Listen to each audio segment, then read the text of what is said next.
Let us now talk, though, to Nick Freeman, lawyer and road safety campaigner, because we haven't spoken for a while, and it's time for an update on the e-bike and e-scooter scenario. Nick, a very good morning to you. Welcome. Morning, Mike. Nice to talk to you. We haven't spoken for a while. No. You've got something to say about e-bike riders who seemingly now are doing a lot more speeding than they used to be. What's going on? Well, the e-bikes are a fascinating subject, and they're similar to e-scooters, except in my view, whilst they're better for your health, they're far more dangerous because they're much bigger, and they are in fact 57% more dangerous than pedal cycles. Wow. That's what a Danish survey has shown, and that's obvious because of the size. And it's the same problem with e-scooters.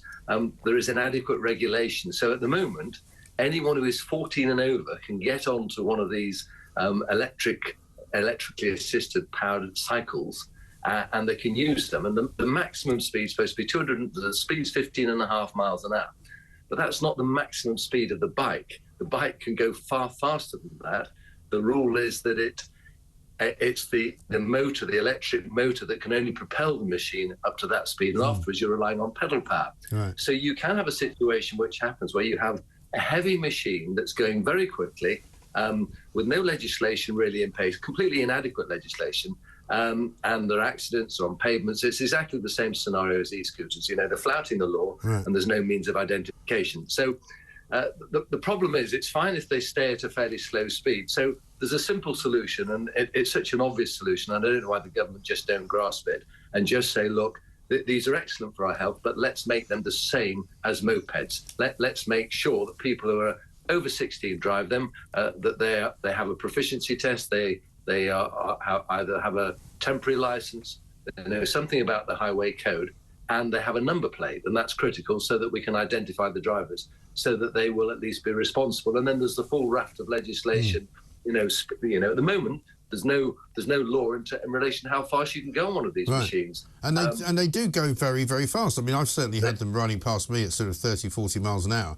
And they're very heavy as well, which is the thing that I think a lot of people don't appreciate. You know, somebody had once left one, because one of the things that really is irritating for those of us who live in the capital city, I know not everybody does, is people just leave the ones that you can hire, just anywhere they like. You know, sometimes they're on the side, on the pavement. Sometimes they're just put in a parking spot. One was in a place where I normally park my car, and I tried to move it, thinking, well, I can't wheel it because I'm not going to, you know, I haven't got access to the code or anything. I tried to lift it, and it was so heavy I couldn't lift it. Yeah. And so something like that hits you at sort of 30 miles an hour. That's a deadly weapon, isn't it?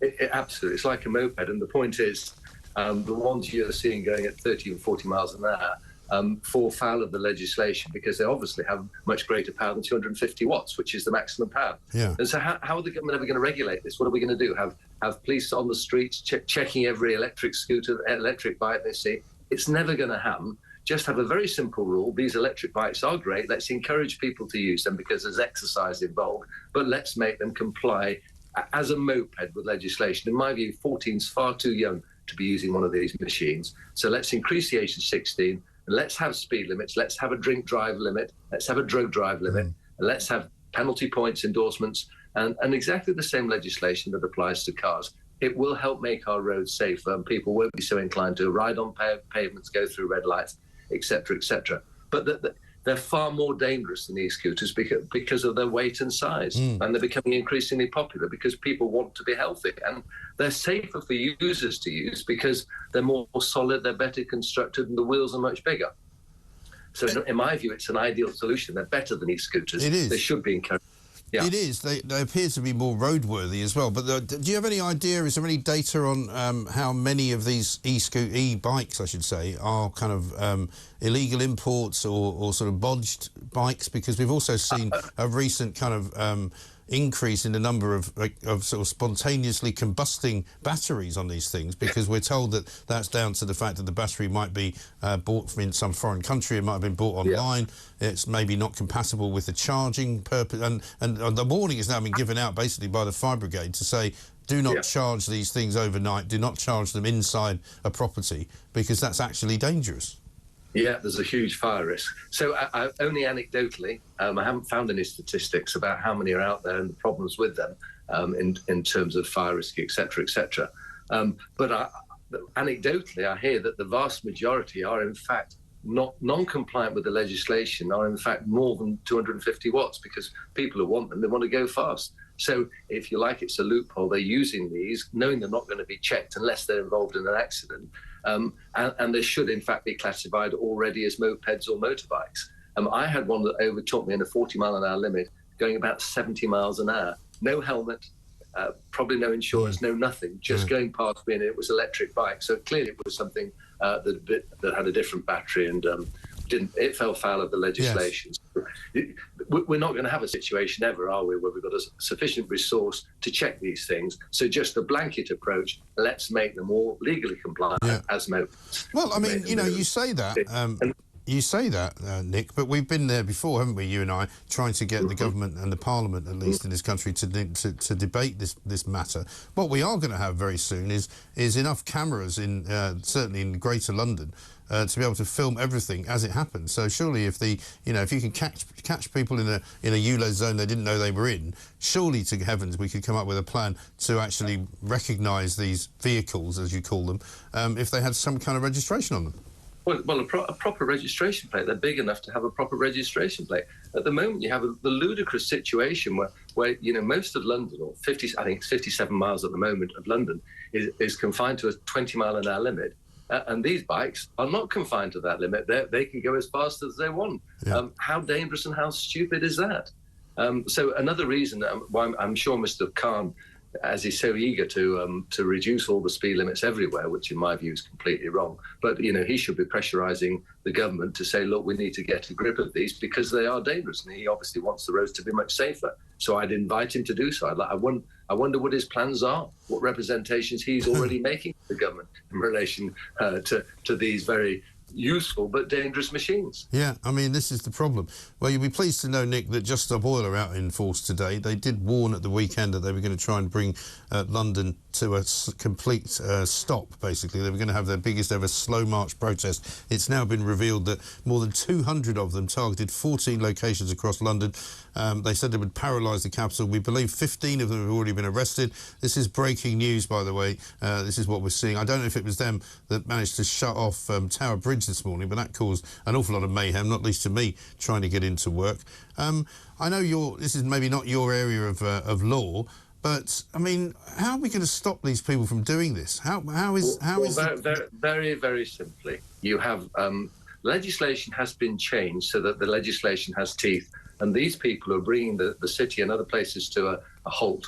That there is legislation to lock them up for a long time. Yeah. And in my view, that legislation works, but what you need is emergency courts. They're arrested straight away. The police swoop on them. They arrest them. They're in court that afternoon. We take a plea. If they want to plead guilty, they're dealt with by a judge. They're incarcerated immediately for a significant period of time. Or if they want to plead not guilty, a trial date's fixed very quickly. We've had emergency courts before when there have been riots. I remember when Manchester rioted in the early 80s, they had emergency courts. You need a way of dealing with this very quickly so that would-be protesters think very carefully about the damage they're causing. I mean, you imagine the cost to the City of London today. How much has that cost the taxpayer?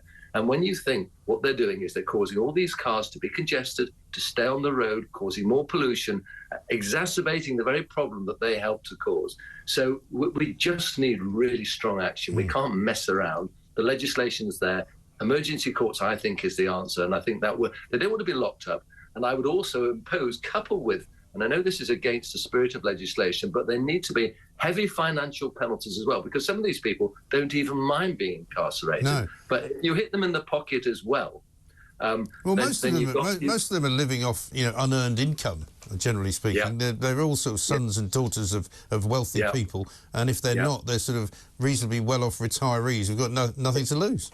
And they've got nothing better to do with their time, and that's half the problem, isn't it? If they were trying to run a business, work for a living, they wouldn't have time. They'd express themselves in a different way. So a pincer movement, custody, and heavy financial penalties, I think, and emergency courts, I think that will make them think very carefully about the way they protest.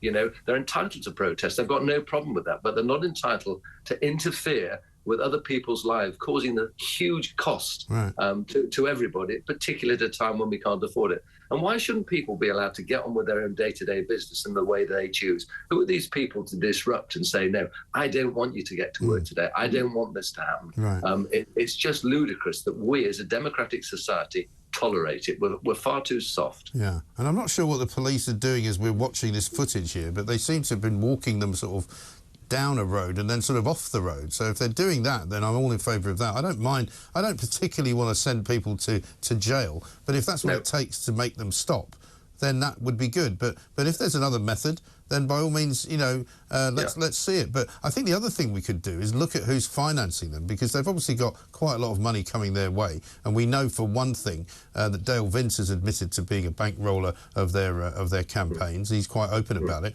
Why don't we start finding the people that are funding what is essentially criminal activity? Well, exactly. Find them and find the organisation. It's an organisation, so you can hit the roots of the financial support. I think is a really good idea. If you've got a picture there now that they're blocking the road, if they keep themselves to the pavement, that's fine. But doing what they're doing now, as you're showing this, in my view, just should not be accepted. The police should swoop in there, handcuff them, sling them in a van, take them to court. And the court should deal with them very quickly and take a plea. And if that sounds robust, well, it is intended to be robust because, we live in a democracy and we're entitled to do our own thing in our own lives. And we're not entitled to stand by and let people disrupt it in the way that seems to be happening. We've just gone soft. Yeah, I think that is the problem. I think everybody would agree with what you've just said, Nick. Thank you very much indeed. Nick Freeman, lawyer and road safety campaigner. You know, it's all very well